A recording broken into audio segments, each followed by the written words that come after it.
Bienvenidos a esta isla donde el periodismo no está cercado, donde no se deforma la realidad por militantes de un lado y del otro. Por suerte acá en Bravo, algo primitivo está surgiendo, una especie de grito o un ladrido.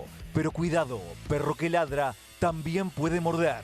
En la calle, donde las jaurías ya se están encontrando, o adentro, o sea, digamos, desde el canil. Primer día sin cepo.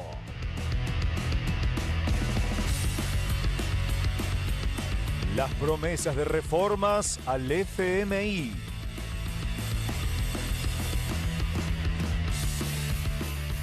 La conexión celestial entre Javier Milei y Toto Caputo. Flojo debut en Santa Fe para el Armado Nacional de Karina. Buenas tardes, esto es Desde el Canil, un programa que no le pone ningún cepo a la información en un día donde esa fue la palabra clave, fin del cepo cambiario. Por eso arrancamos con una nota a todo trapo. Estamos en comunicación con Ramiro Tosi, economista, para hablar de lo que fue el debut del Plan 3 del Gobierno Nacional. Ramiro, buenas tardes. Bueno, ¿se puede decir que empezó con el pie derecho el plan de Javier Milei? Ramiro, bueno, en breve vamos a tener conexión con él. Bueno, como decíamos, un día que empezó con la noticia del Banco Nación que se iba el dólar, que justamente se acababa el cepo cambiario, y Ariel Maciel terminó finalmente el dólar oficial a 1.230 después de tocar un mínimo de 1.190. Efectivamente. Durante la jornada hubo mucha expectativa. Arrancó, algunos bancos incluso empezaron publicando la cotización por encima de los 1.350 pesos. Tremendo. Después se fue desinflando y finalmente terminó en 1.230, una devaluación en el primer día de la libertad del cepo de más del 10%. No hay que olvidarse de esa situación. Efectivamente, estaba dentro de lo festejado por el gobierno, claro, que de algún modo blanquea el atraso cambiario, ¿no? Exacto. Todo aquello que decían los mandriles, en un ratito vamos a ver si hablamos con Ramiro Tosi, que es un economista que además pasó por la función pública y que comprende y sabe mucho justamente de la situación. Lo tenemos a Ramiro Tosi y le vuelvo a preguntar. Bueno, el gobierno finalmente comenzó el Plan 3 y los mercados le dieron la espalda según tu análisis o acompañaron esta nueva etapa del gobierno nacional. Buenas tardes, mejor dicho. ¿Cómo están? Bastante intenso que uno ya pierde la referencia. Olvídate. Mirá, te diría que esto, para poner una metáfora deportiva, esto es una maratón de 42 kilómetros y lo que vimos hoy son los primeros 100 metros. Falta mucho. Claro, si vos me preguntás, ¿lo ves bien al corredor? Y yo te diría, mirá, los primeros 100 metros, la verdad que no le costó tanto, viene a buen ritmo, pero es una carrera larga esta que recién empieza. Claro, claro. Ramiro, la principal pregunta, y ya le dejo paso a los chicos, esto es que estamos viviendo, ¿una devaluación o una flotación cambiaria? Porque el gobierno niega que es una devaluación. Bueno, esa es la pregunta del millón, y yo como soy docente, aparte de exfuncionario, te diría que si un alumno me pregunta eso, casi que no aprobaría la materia. Epa. Cuando vos pasás, nosotros ¿qué teníamos hasta el viernes? Un sistema de tipo de cambio que se movía a la velocidad de un caracol, se llamaba crawling peg, donde el Banco Central todos los días te movía a unos centavitos la cotización y vos a fin de mes sabías que subía como mucho el 1%. Bueno, exacto. El gobierno abandonó eso y ahora te pasa del caracol a la serpiente. ¿Qué quiere decir esto? Te mueve, te dice, mirá, ahora el tipo de cambio se va a mover entre 1.000, que es el piso, y 1.400, que es el techo de la banda. Si toca la serpiente, esas dos bandas, yo voy a salir a comprar o a vender dólares, y si está por el medio, como hoy, 1.190 pesos, 1.200, ahí yo decido si, por ejemplo, necesito juntar dólares porque me lo pide el FMI y tengo que pagar deudas u otra cosa, compro o no compro en el mercado cambiario. Pero claramente, el cambio del caracol al serpiente vino con un aumento del tipo de cambio de casi el 10%. O sea, lo que era el dólar oficial, hoy subió el 10%, y lo que a la gente le bajó, si querés, a las personas humanas, que es lo que el gobierno dice, se terminó el cepo para ese tipo de personas humanas. Bueno, lo que antes valía 1.340 el viernes, el dólar MEP, que voy a comprar por plataforma, ahora está 1.240 pesos. Ramiro, a ver, primero preguntarte si esa metáfora de los mandriles que hablaban de atraso cambiario se acaba de terminar. Y por otro lado, digamos, el punto de este salto cambiario, digo, existe todavía el dólar blue, más allá de las brechas. Digo, se vendió mucho más cerca de los 1.300 pesos, porque recordemos que por ventanilla podés comprar solamente $100 si es que llevas pesos billete. Digo, ¿qué significa un poco todo esto? El atraso cambiario y de algún modo también lo que, digamos, este dólar blue que sigue presionando más arriba del dólar oficial. Perfecto, vamos a dividir la pregunta o la respuesta en dos partes. El dólar blue, si querés, es un resultado de un fenómeno más general que tiene la economía, que es lo que llamamos la economía informal. Así como hay la mitad, casi el 45% de los trabajadores informales, quiere decir gente que trabaja pero no le hacen los aportes ni tiene jubilación.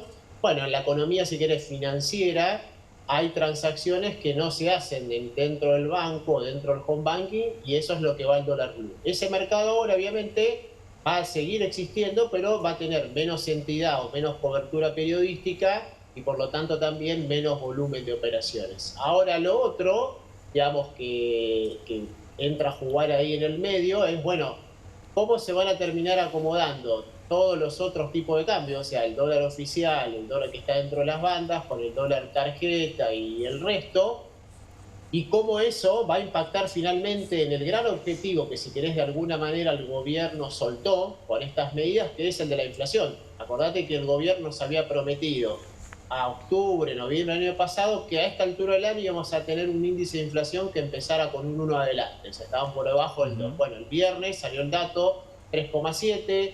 En abril vamos a tener un número que seguramente en el mejor escenario empiece con 4 o con 5, y sería, digamos, un gran número para el gobierno. Y el 2% que tanto anhelaba el gobierno, te diría, esperémoslo con suerte para las vacaciones de julio. Bien, ahora quería consultarte vos hablabas de los tiempos, ¿no? Que decías que, bueno, tal vez recién empezaba esta carrera, corrimos los 100 primeros metros. Ahora, ¿en cuánto tiempo la gente va a empezar a sentir esta devaluación en su bolsillo? ¿Cuándo se va a trasladar a los alimentos? Bueno, ahí te divido de nuevo la respuesta. Una parte cree el gobierno que eso ya sucedió, porque fíjate que en marzo, con este dato del 3,7, marzo fue un mes donde justamente todos los dólares financieros te subieron como 7 puntos porcentuales. Entonces quiere decir que algunos importadores empezaron a tener miedo con qué iba a pasar hoy, básicamente, y empezaron a cubrirse tocando un poco los precios. Entonces, lo que te diría... Remarcando sería... Exacto, se buscan protección, digamos, subiendo por si las dudas, ¿no? Me protejo subiendo el precio y vendiendo menos en el peor resultado. Entonces, lo que los economistas llamamos cuánto de la inflación se traslada a precios, si vos lo medís, eso en Argentina es más o menos el 30%, bien digo. Quiere decir que si devaluaste 10%, tendrías que tener solamente por mover el tipo de cambio un 3% más de inflación en el mes. Bueno, si parte de esa inflación ya se trasladó en marzo, un optimista te podría decir, bueno, en realidad este 10% de hoy no lo vas a pagar todo junto en la inflación de abril, sino que parte ya sucedió. Por eso te decía que el mejor número para el gobierno sería un número que empiece con 5, o sea, que pagues de los 3 puntos de inflación. O sea, que en abril la inflación sería de 5%. En un buen número estaría, te diría, entre el 4 y el 5%, sería un número que el gobierno lo dejaría contento. Juli. Bien, sí, yo, Ramiro, ¿qué tal? Buenas tardes. Quería preguntarte si con estos números de inflación y la promesa del gobierno de que no va a subir el dólar de 1.400, o por lo menos si eso pasa va a intervenir, ¿no es una invitación a la famosa bicicleta financiera o el carry trade?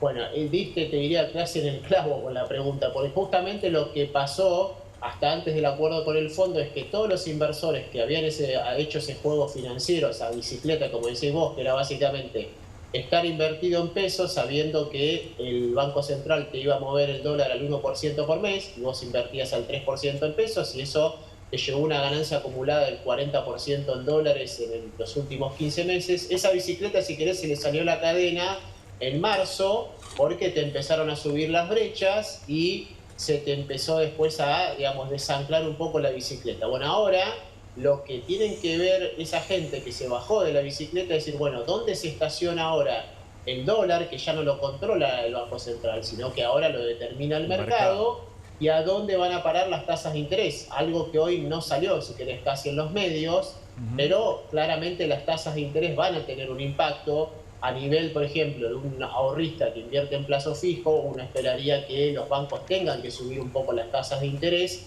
y entonces, según cuál sea la tasa de interés en pesos respecto a cuánto la gente crea se vaya moviendo el dólar dentro de esa banda, bueno, aparecerán, si querés, los que más ganan tengan de volver a subirse esa bicicleta más temprano y eventualmente se armará, si querés, otra pedaleada más grande de acá a octubre. Ahora, Ramiro, ¿qué va a hacer el campo ahora? Porque hasta el viernes tenía un dólar diferencial, el famoso dólar blend, que si mal no recuerdo era de 1130. ¿Va a esperar el campo para liquidar que el dólar llegue a la parte más alta de la banda? ¿Cómo lo ves? Bueno, ahí fíjate que hoy parte de la respuesta te la dio el propio presidente en un X, donde dijo, muchachos, llegó el momento de liquidar, liquiden ahora porque en julio esta baja temporal de retenciones que le hizo de febrero hasta fin de junio, dijo, no se las voy a renovar, o sea que más vale que liquiden ahora y no se quejen porque ahora tienen un precio, por ejemplo, hoy el blend, digamos, te daría 1.180 pesos, o sea, si hoy liquidara un productor, en el mercado de cambios cobraba 1.180 pesos, ya no existía más el blend, el viernes cobraba 1.130. Entonces el gobierno que te dice, mirá, yo ya te mejoré el tipo de cambio, te saqué el blend, pero ahora te pagan más sin que yo te tengas que ir al MEP ni hacer nada raro. Ahora la pregunta ahí es, bueno, los que liquiden, ¿van a liquidar todo lo que cosechan o van a guardar una parte por si, como decís vos, el dólar se empieza a mover más a futuro, más cerca de la banda que superior, digamos, los 1.400 que ahora? Bueno, eso lo vamos a ir viendo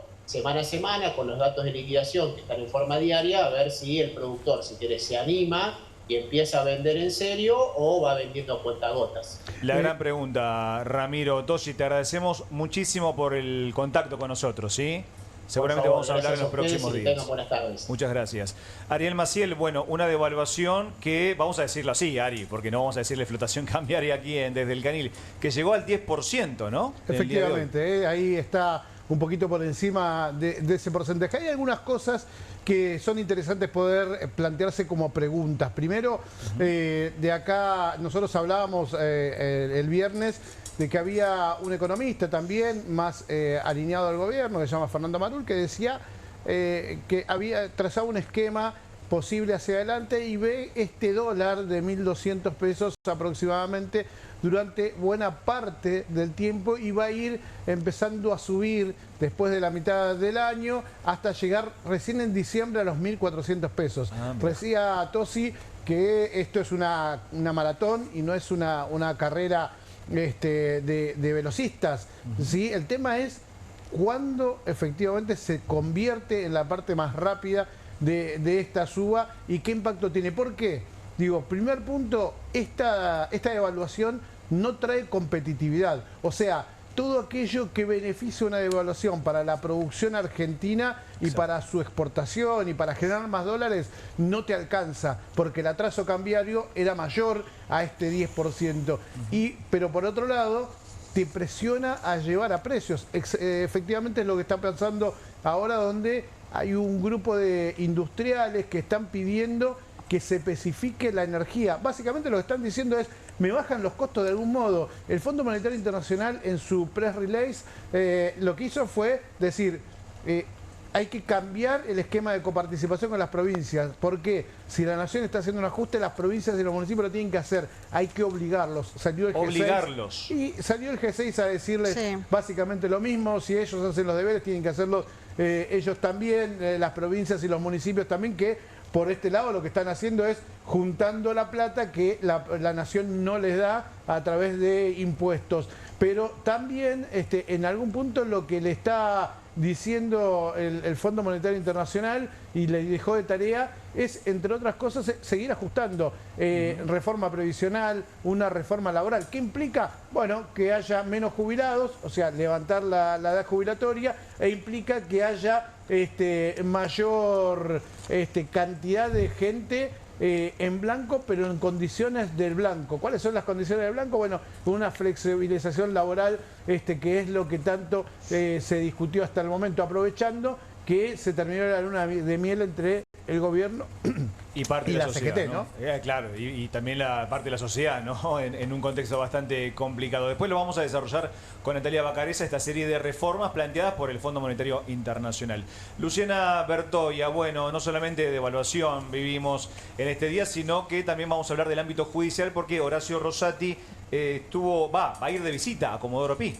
Va a ir de visita y también le van a hablar de plata a Horacio Rosati. ¿También? ¿Por qué? ¿Por qué de plata? Mira. A ver. ¿Debe plata o no? ¿Qué es le van esto? a pedir plata. ¿Le van a pedir plata a Rosati? Estas son 5 hojitas que están escribiendo ahí en la Cámara Federal de Casación Penal, que es el máximo tribunal penal del país, que mañana a las 10:30 va a recibir a Horacio Rosati.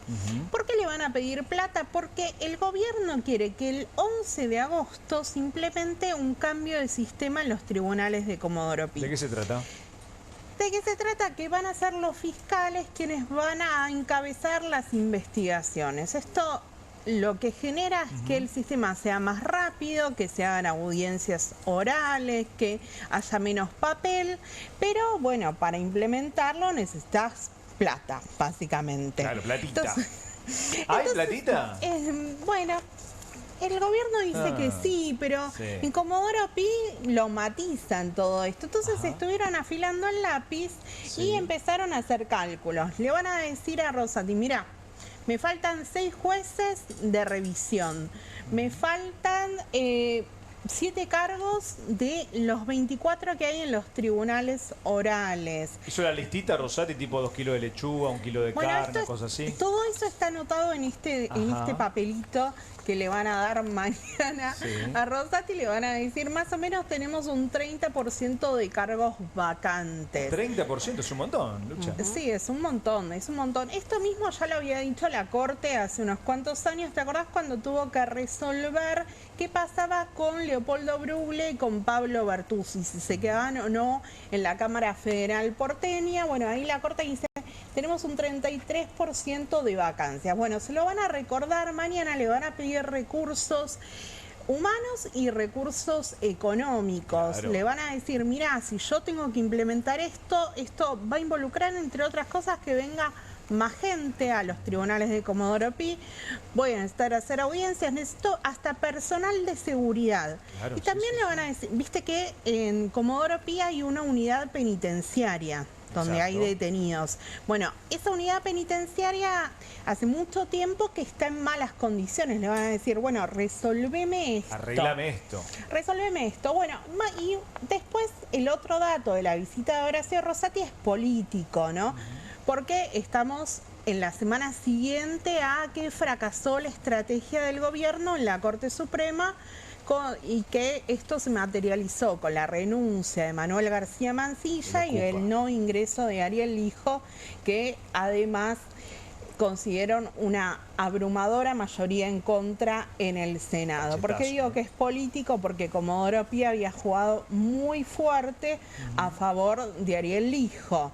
Así que bueno, vamos a ver cómo es esa relación entre Rosati, que no podemos decir que no es el padrino del hijo, y los jueces que lo avalaban para que llegara al máximo tribunal, se materializa, se condensa en el día de mañana. El otro dato es que en las últimas horas del viernes se conoció otra carta de Manuel García Mancilla. ¿Otra más? Escribió otra, pero larguísima, en la cual criticaba a Rosati Rosenkrantz a Lorenzetti y le dijo que era un estorbo con ansias de poder. Picante. Y bueno, y a Martín Lustó también le dijo otras también cosas. cayó Lustó, que también levantó la mano hasta por la mitad. Bueno, veremos si Rosati le da platita, ¿no? A Comodoro Pi. Veremos en los próximos días. Bueno, Franco Littner, estas cosas me encantan, cómo me gustan estas cosas.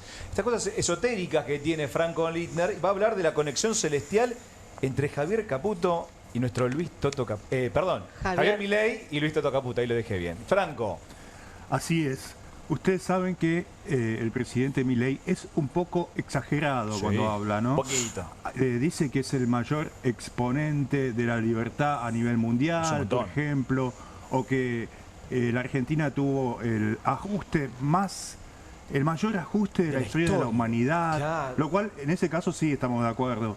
Y a Toto Caputo, ¿saben cómo lo llama, ¿Cómo lo llama? desde el viernes? ¿Cómo? En un tuit el día del acuerdo con el FMI. Ajá. El mejor ministro de la historia. El mejor ministro de Economía de la historia. Pasó a ¿Es un ser montón? Toto Caputo. ¿Y sabes qué? ¿Qué?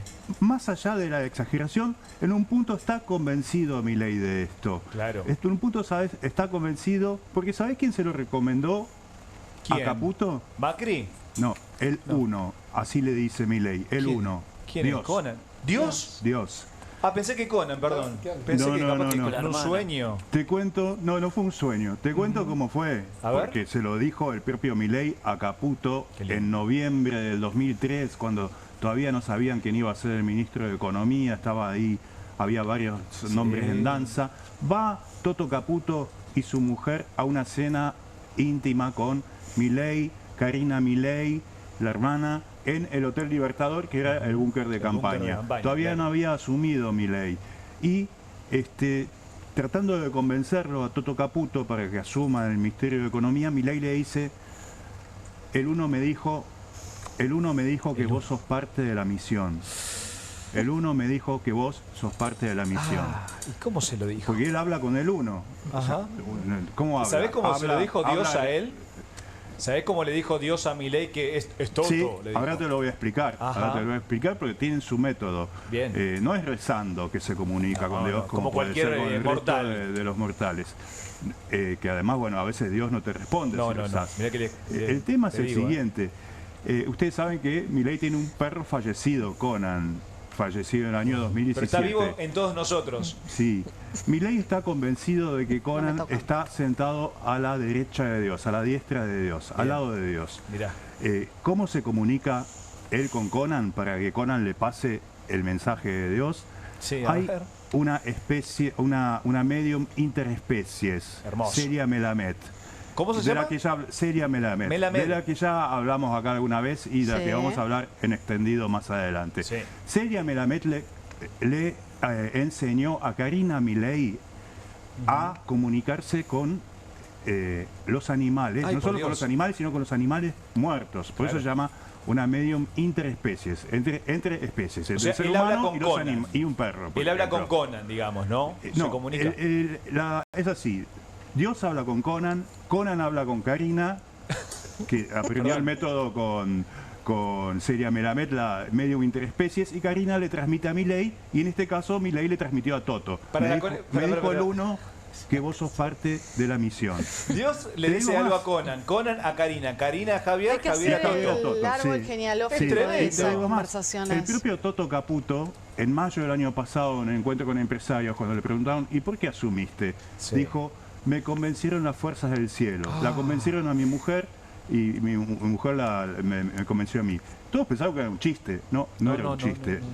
Estaba hablando de esta escena, porque la que no quería que Toto Caputo asumiera era la mujer. ¿Por Claro. qué? Porque la había pasado muy mal en el gobierno de Macri. La había pasado muy mal, había sufrido mucho el poder. Y la gente ni te ¿Se acuerdan cuenta. de esa foto de la corrida cambiaria con él?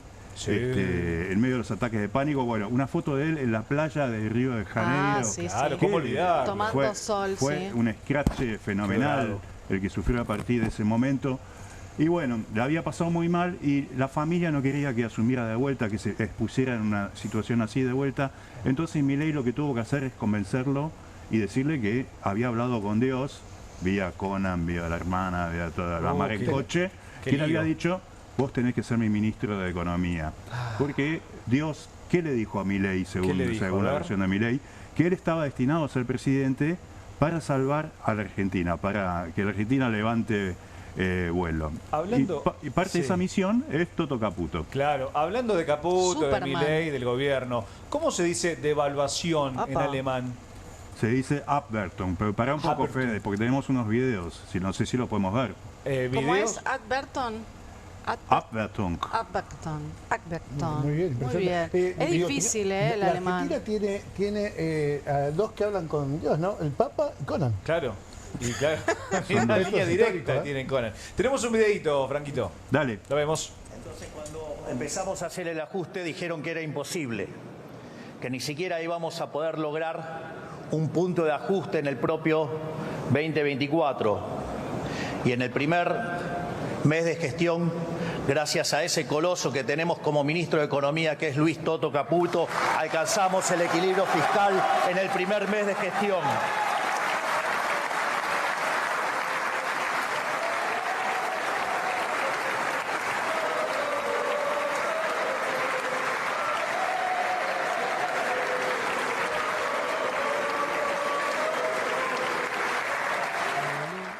Ole, ole, ole, ole. Sí. Cómo lo llena de elogios en Todo público el Milei. tiempo. Esto fue el viernes después del anuncio con el FMI, pero un par de años antes el Toto no era parte de la misión y Milei decía esto, a ver si lo podemos ver. Gracias a ese coloso que tenemos como ministro de Coloso. Economía, que es Luis Toto Caputo. En breve lo vamos a tener, me Franquito. decías algo interesante que era que la convencieron a la esposa. El viernes, en la conferencia de prensa, cuando se dieron a conocer las nuevas medidas antes del acuerdo con el Fondo Monetario Internacional, ¿quién estaba en la conferencia de prensa y en la Casa Rosada? La esposa. La esposa de Luis Le Caputo. agradeció, le agradeció. Sí, además de agradecerle a los hijos y demás, pero la llevó ahí al... Bueno, porque él ha a contado en la Casa entrevistas Rosada. que la familia no quería que vuelva, digamos, a ocupar un cargo público, que le insistieron tanto que, bueno, dijo que por un tiempo lo iba a asumir, no sé por cuánto tiempo, ¿no? Veremos. Ya que te tengo, Natalia Ay, sí, Bacares, sí, sí. en breve después vamos a ver el videito, Franco, pero vamos a hablar de el tema de la semana, que es el Sí, acuerdo con el el FMI y acuerdo de con las el consecuencias. Bueno, ¿qué promesas le hizo el gobierno al fondo? Nada es gratis en este país, Por ¿viste? supuesto Porque que no. todo es a cambio de, si pensaron que nos iban a prestar 20.000 millones Porque de son dólares, buenos, no. así, Porque son buenos, no creo. No, a ojos cerrados no, obviamente que no, ni tampoco sabemos si este acuerdo va a pasar por el Congreso de la Nación, Juli. Yo no Lo lo veo veo, ¿no? difícil. Me parece que Ya ya, está. no hay ningún... No sé, porque muchos de los temas que está planteando hoy el fondo, o sea, tema, por ejemplo, impuestos, que Sí. debería pasar una reforma eso sí, claro. impositiva, que es lo que está pidiendo hoy al Gobierno Nacional, el Fondo Monetario Internacional, debería pasar por el Congreso de la Nación. Y otro de los puntos que también a los cuales le puso plazo el Fondo Monetario Internacional es el presupuesto 2026. Recordemos que el periodo de sesiones ordinarias termina el 30 de noviembre, o sea que el plazo es que en noviembre, por lo menos principio de noviembre, ya esté presentado el presupuesto 2026. Recordemos que Milei está gobernando con el presupuesto de Alberto Fernández, chicos. Tremendo O sea, eso, del 2023. Y el anterior. ¿no, Nati? bueno, y del anterior de Alberto Fernández, Claro. o sea, del año anterior de Alberto Fernández, ni siquiera, o sea, de hace 3 años más o menos. Y bueno, o sea, el fondo le exigió al gobierno que presente el presupuesto 2026, sí o sí, a principios de noviembre, para que sea obviamente tratado por el Congreso de la Nación. Una reforma impositiva, reforma tributaria, todo esto tiene que pasar sí o sí por Sí el o sí, Congreso. claro, por El supuesto. gobierno decían, bueno, a ver, ¿por qué se anuncia esto ahora? Porque también, digo, tenemos un año electoral, en octubre se renuevan las bancas en el Congreso de la Nación, tanto en el Senado como diputados, y ahí es donde el gobierno busca ganar ventaja, sumar más bancas y poder avanzar en estos proyectos. Ahí recién contaba también esto de el ajuste para las provincias, qué va a pasar con la coparticipación. Algo que al final el gobierno terminó cediendo porque les dio a las provincias obra pública con tal de que aprobaran los proyectos de ley como la ley bases que presentaron en el Congreso de la Nación, como voltearon el presupuesto universitario, como voltearon la reforma previsional y que ahora le está pidiendo el fondo que presente sí o sí antes de diciembre un proyecto alternativo. ¿Esto qué sería? Digo, recordemos que Javier Milei echó de una patada al titular del ANSES cuando osó hablar sobre la reforma previsional y que iba a haber modificaciones como aumentar la edad jubilatoria. Cuando el gobierno deslizó que tenía esta idea, salió el presidente a aclarar que no había ningún proyecto en carpeta, cuando de los ceros había dicho de que antes de fin de año estaban planificando presentar este proyecto de ley. O sea, lo que se está hoy confirmando, lo que le está pidiendo hoy el Fondo Monetario Internacional al gobierno, es lo que va a tener que presentar en el Congreso de la Nación. O sea, sí o sí tiene que pasar por ahí. Reforma laboral, impositiva, previsional, previsional, de responsabilidad fiscal también es otro de los puntos. El presupuesto, sí. ¿Y qué va a pasar con temas pendientes que quedaron de la ley bases? Por ejemplo, las privatizaciones. Van a avanzar entonces. Van a avanzar con las privatizaciones que quedaron fuera de esa lista extensísima que había, ¿se acuerdan? Que tuvieron que sacar hasta, bueno, lograron sacar a Aerolíneas Argentinas, ¿no? Bueno, pero otras quedaron incluidas. El gobierno quiere avanzar con estas privatizaciones de las empresas del Estado y bueno, es uno de los requisitos que le está pidiendo el Fondo Monetario Internacional, de una letra chica que no conocemos. No se conoce todavía, Esto ¿no? es Qué raro. Trascendido. No sé si hoy Milei, que va a dar una declaración conjunta con el secretario del Tesoro, deslice alguna cuestión del acuerdo con el Fondo Monetario Internacional o los acuerdos que pueda llegar a mantener con Estados Unidos de acá a fin de año. Nada es gratis y por supuesto 20.000 millones de dólares, algún favorcito van a pedir estos muchachos del fondo. Julián de Imperio, bueno, flojo debut del año electoral para La Libertad Avanza, terminó tercera la lista de los libertarios en Santa Fe.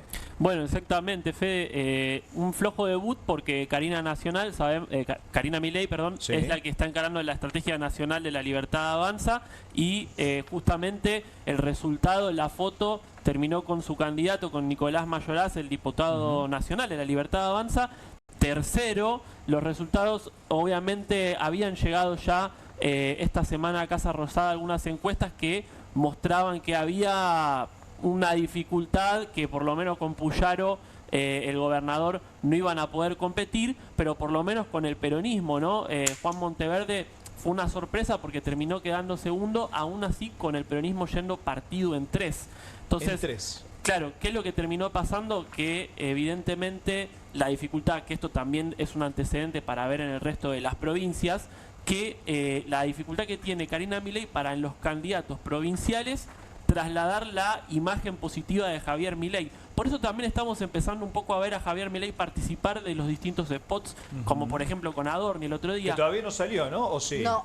Todavía no salió. Bueno. Lo están guardando, no sé para cuándo. Lo quiero ver. Bueno, para el inicio de la campaña tal vez, ¿no? Obviamente, bueno, lo vamos a ver muy activo al presidente justamente tratando de reforzar un poco esta dificultad que tiene Carina Milei y los Menem, ¿no? También mano derecha de Carina en el armado político nacional. Ahora bien, las elecciones fueron complicadas para todos. ¿Por qué? Bueno, porque Puyaro, si bien ganó de manera holgada con 35% y recién el segundo, Monteverde, lo mencionábamos recién, terminó con 15%, el antecedente de 2023, cuando fue electo gobernador, sacó 58%, entonces claro, mucha diferencia. Una caída importante. 24 puntos entonces. O sea, hay mucho ausentismo hubo. Mucho ausentismo, 58% del padrón electoral participó. Poco. Nada más, realmente muy bajo. Y el peronismo también, una de las elecciones más flojas de las últimas en Santa Fe, porque además de que tiene una interna muy importante y fueron divididos en 3, la sumatoria de los 3 da arañando el 26%. Y en 2023 habían sacado 31 puntos. Entonces, es una dificultad generalizada, pero sin dudas, la sorpresa fue Amalia Granata, que terminó cuarta, pero con 12 puntos y medio. Es decir, solamente a 1,5 puntos de Mayoraz. ¿Qué pasaba acá? Había una pequeña interna en el Triángulo de Hierro, porque Santiago Caputo, a último momento, cuando llegaron las encuestas que, digamos, avisaban el mal resultado que se esperaba para Santa Fe, dijo, ¿por qué no acordamos con Amalia Granata, una libertaria que fue por su cuenta? Bueno, con el diario del lunes evidentemente hubiera servido. Karina Milei le dijo, correte de acá porque el armado lo armamos nosotros, y efectivamente el resultado no fue bueno, por lo menos en el primer test de Karina Milei armando La Libertad Avanza a nivel nacional. Ahora, vamos a ver qué pasa también, Juli, el 18 de mayo cuando sean las elecciones en Capital, a ver si el resultado de La Libertad Avanza conforma al gobierno nacional y no se tiran con, por ejemplo, no sé, ¿por qué echaste a Ramiro Marra y demás? Porque puede pasar también. Así ¿alguna que vamos comunicación a tener, con Conan? Claro, alguna comunicación con Conan, algo por el estilo puede llegar a pasar en las próximas semanas. Bueno, ahora vamos a una pequeña pausa y enseguida volvemos con más Desde el Canil.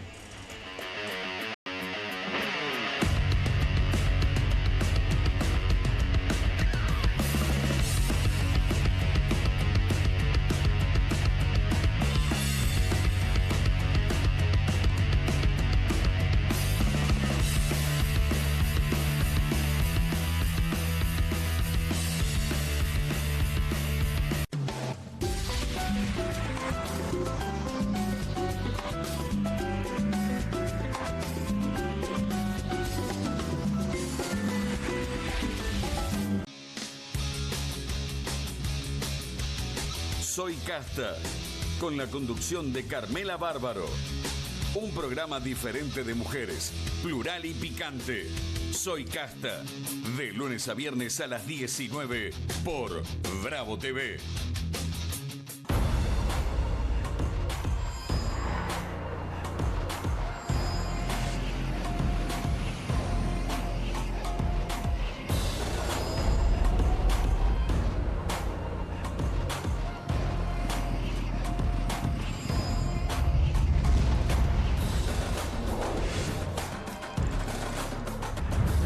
Hay un sistema integral de seguridad cuidándote en la ciudad.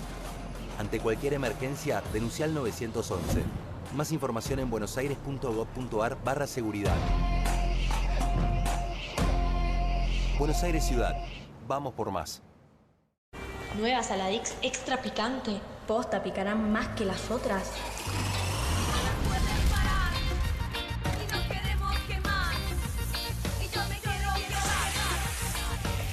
Porque tus ganas de picante son imposibles de apagar. Nueva Saladix extra picante. Qué bien me caen los que viven como si nadie los estuviese mirando. La que no se queda en el fueguito. ¿Ves como si nadie te estuviese mirando? Confía en tu frescura. Topline. Seguí la línea de tu frescura. Llegaron las nuevas galletitas Kofler. Rellenas con el sabor único de Bonobón y el más delicioso chocolate Kofler. Tentate con lo último en galletitas.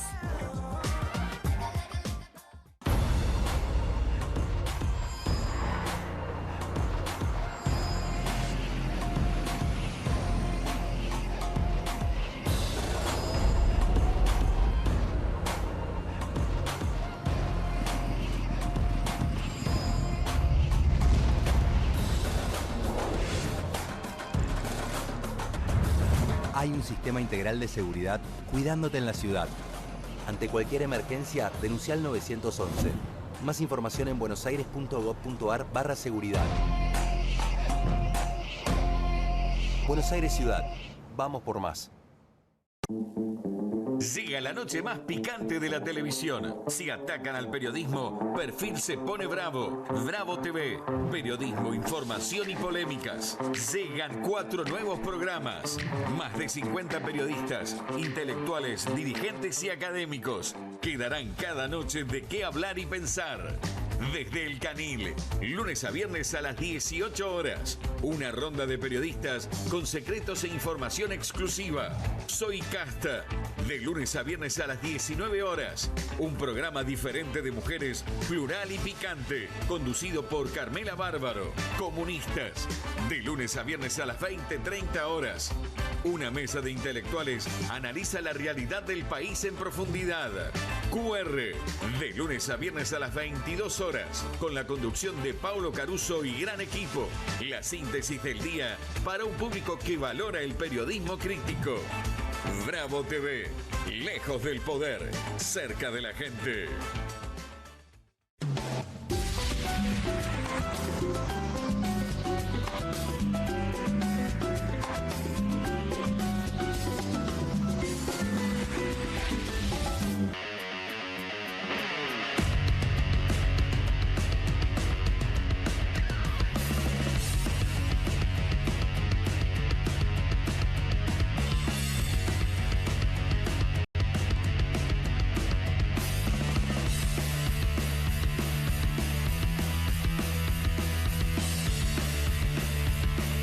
Segundo bloque desde el Canil, vamos a empezar hablando de un descubrimiento, un nuevo descubrimiento en el sur argentino, Ariel Maciel, con respecto a Pan American Energy.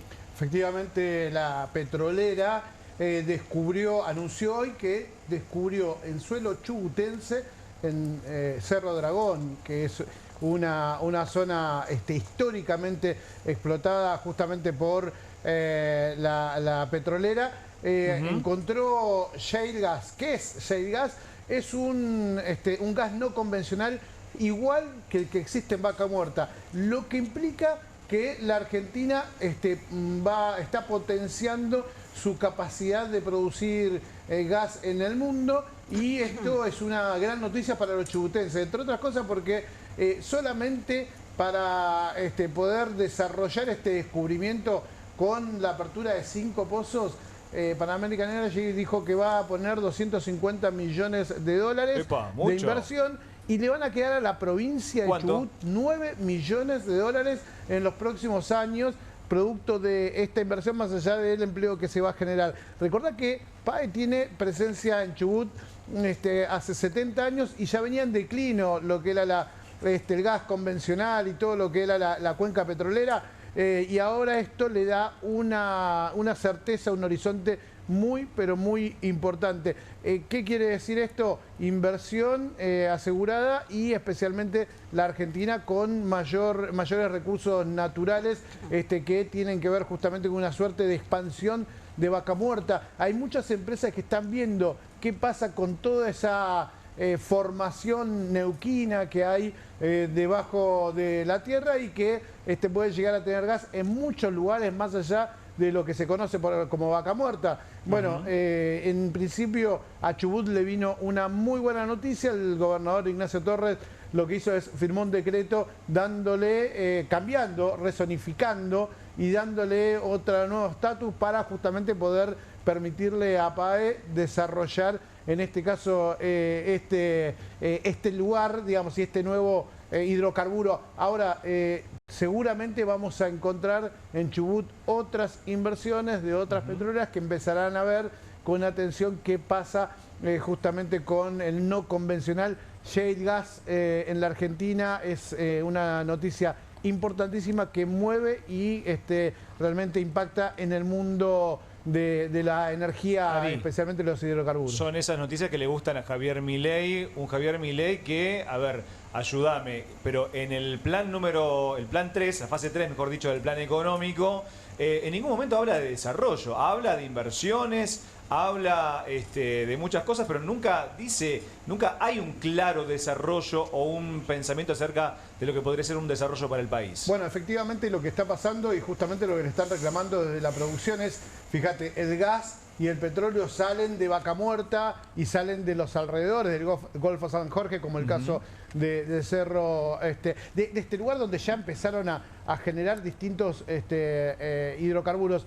En ese contexto, ¿sabes cómo paga la industria nacional la energía? Digo, tanto el gas, que ahora se viene el invierno, ¿sabes en qué se paga? En dólares. Está dolarizada la tarifa para todas las empresas, o sea, para todos, para vos también, Claro, digo, obvio. Digo, porque lo que se está pensando ahora es qué va a pasar con la tarifa y el impacto que va a tener la inflación, porque como está atada al dólar, toda vez que sube el dólar, toda vez que te va a subir el precio de tu tarifa, ese 10% va a ser importante. Y lo que vos decías, no hay un plan específicamente para el desarrollo industrial. Te cambio un poquito de tema. ¿Algún detalle cortito de la reunión entre el secretario del Tesoro norteamericano y Javier Milei? Scott Bessent está en la Argentina, llegó en un viaje relámpago. Es la primera vez que el secretario del Tesoro estadounidense sale del país, sale de Estados Unidos. La primera vez llega a la Argentina en un viaje relámpago, está acá, termina la agenda de hoy y se vuelve a los Estados Unidos.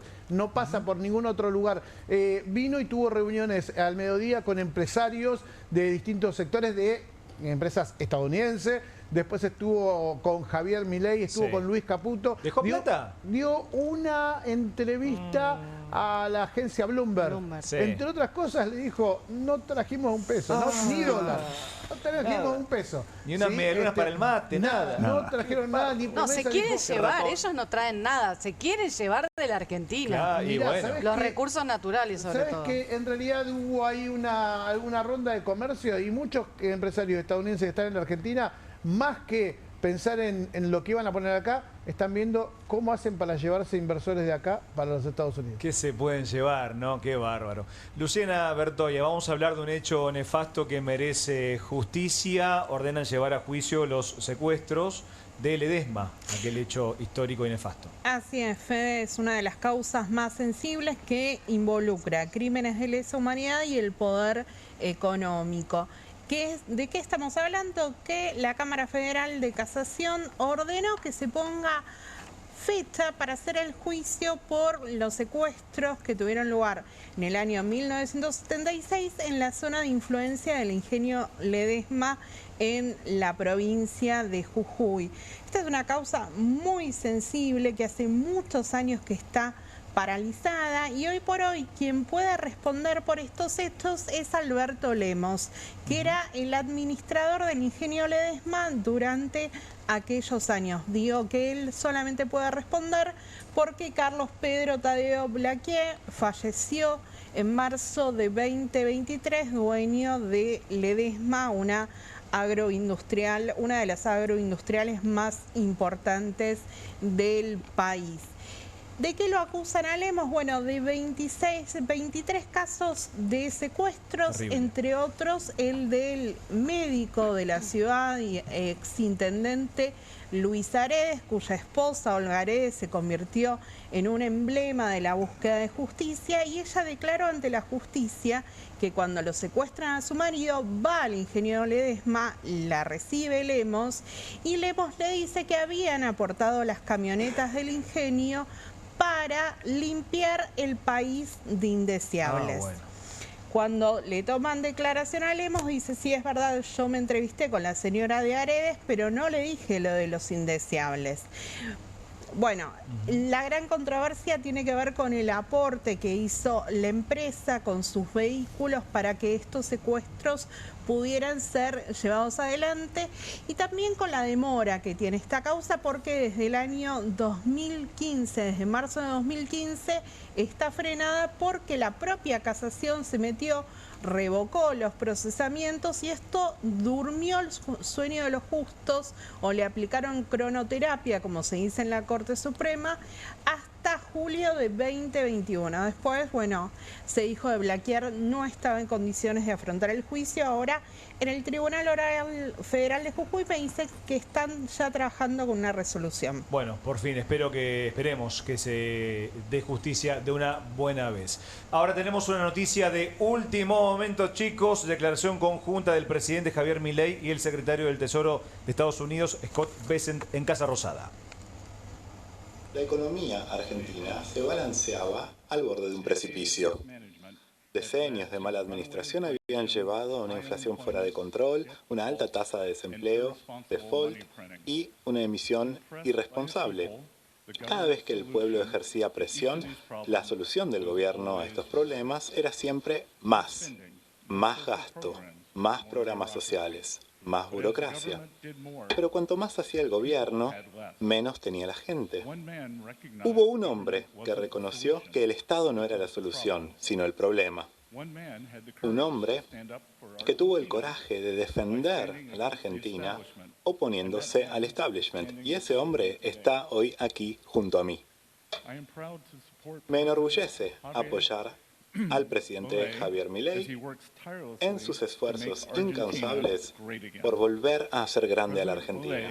El presidente Milei heredó una economía que era demasiado lenta, una burocracia que era demasiado grande y un nivel de inflación que pocas veces se había visto en este país. El presidente Trump, lo mismo. Para abordar estos problemas, el presidente Milei se comprometió a combatir el gasto público excesivo, hacer retroceder la burocracia y reprivatizar la economía. El presidente Trump, lo mismo. En muchos sentidos, Milei y el movimiento MAGA comparten el mismo rumbo. En el centro de ambos movimientos yace la creencia de que el poder pertenece al pueblo, no a los burócratas. Priorizando la democracia por sobre la burocracia, ambos movimientos buscan destrabar el crecimiento económico y restaurar la eficiencia del Estado. El Estado existe para servir al pueblo y no viceversa.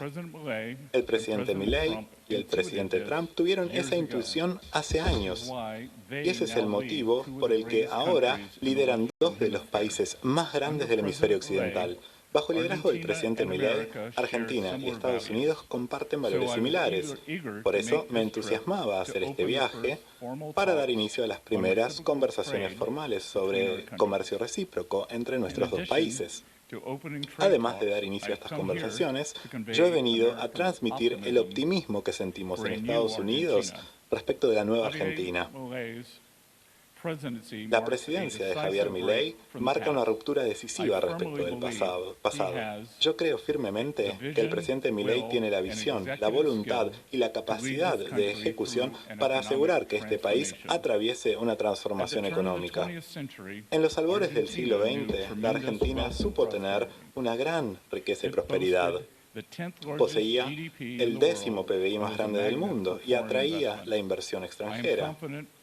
Confío en que el presidente Milei podrá llevar a este país nuevamente a esa era dorada y logra dar continuidad a las políticas vigentes. Gracias. Escuchamos al secretario del Tesoro de los Estados Unidos, Scott Bessent, en la Casa Rosada junto al presidente Javier Milei. Al final no nada de plata, se esperaba un nuevo préstamo, línea directa. Y al final no trajo ni las medialunas, Bessent. Mientras tanto, Franco Littner pidieron levantar el secreto fiscal y bancario de Karina y Javier Milei. ¿Qué significa esto? Sí, sabes que hace muy poquitos días, el viernes de la semana pasada, la ONG de Juan Grabois, que se llama Argentina Humana, consiguió que el fiscal Eduardo Tayano, el fiscal del caso Libra, el que investiga la estafa con la criptomoneda de Libra, consiguió que el fiscal Tayano pidiera levantar el secreto fiscal y bancario de los hermanos, de Karina y de Javier. ¿Qué significa levantar el secreto bancario? Hay un secreto fiscal y bancario que los bancos y el fisco no le tienen que rendir cuentas a la justicia sobre las declaraciones juradas o sobre los movimientos bancarios de las personas. Cuando un fiscal como Tayano pide que lo levanten, ya la cosa cambia. Hay que ver si, obviamente, acá hay una apelación, si este fallo, si este pedido queda firme, hay que ver qué hace el juez. Sí. Pero bueno, es sensible el tema por varias causas. Porque Karina en la causa Libra, en el caso Libra, quedó señalada como, en algunos chats como los de Hayden Davis, el norteamericano, de Libra, como la que recibía pesos, decía Hayden Davis, plata, para influir en las decisiones de su hermano, para promocionar la criptoestafa. Claro. Entonces hay que ver que aparece, obviamente no creo que aparezca en su cuenta bancaria ni en su declaración jurada, pero bueno, a veces la gente es tan desprolija que anda a saber. Lo mismo con Javier Milei. Hay sospechas de que cobró por haber fijado ese tuit, por haber promocionado la criptomoneda. Javier Milei en distintas entrevistas ha dicho: yo mis opiniones las cobro. Claro, ¿te acordás? Cuando un influencer promociona una criptoestafa, una criptomoneda, generalmente es a cambio de plata.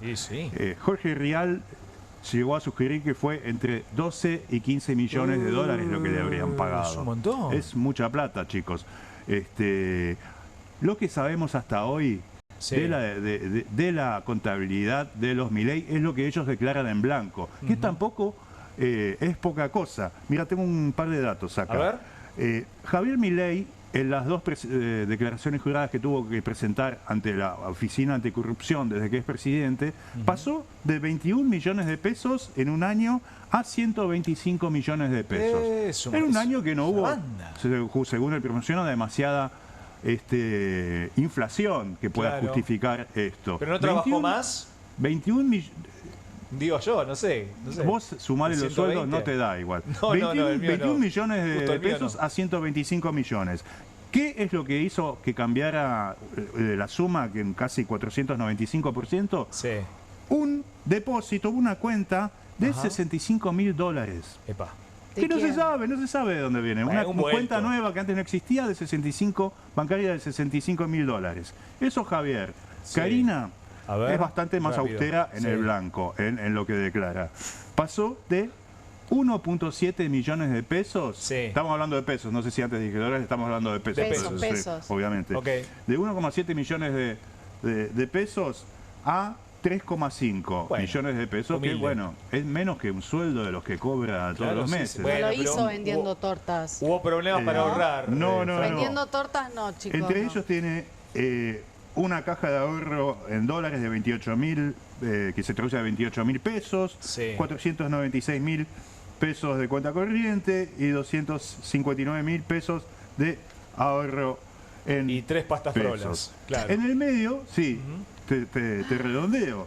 Hay algo que no figura en sus rendiciones de cuentas, en su declaración jurada, que es la compra y venta que hizo con propiedades en Miami a través de la empresa Al-Khari Investments LLC. Al-Khari por Karina Al-Khari.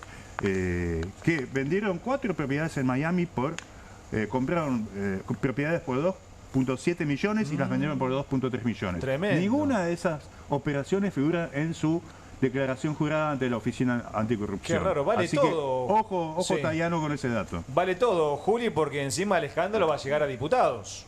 Exactamente, bueno, estamos hablando de justamente esta problemática de Libra, que en el Congreso también tiene un capítulo muy importante. Hace 2 semanas el gobierno recibía una piña muy importante de parte de diputados cuando se podía sesionar y finalmente la oposición lograba crear una comisión investigadora de Libra. Ahora bien, la semana pasada también hablamos un poquito de las jugadas que empezó a hacer el gobierno, bastante desesperado, y habla un poco de la sensibilidad que tiene este caso para el Poder Ejecutivo. Realmente la oposición detectó un poquito eso y empezaron a moverse todos. Y sí. Primero, en el oficialismo llamaron por teléfono del PRO, de Cristian Ritondo, a Oscar Sago para ver si podían hacer un interbloque a último momento para llegar al número 40. ¿Por qué el número 40, Fede? Porque básicamente con ese número sumás una silla más en esa comisión, que es tan importante porque cada nombre, cada silla vale,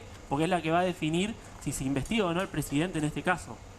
Entonces, bueno, la oposición se quejó ante Martín Menem, ante el presidente de la Cámara.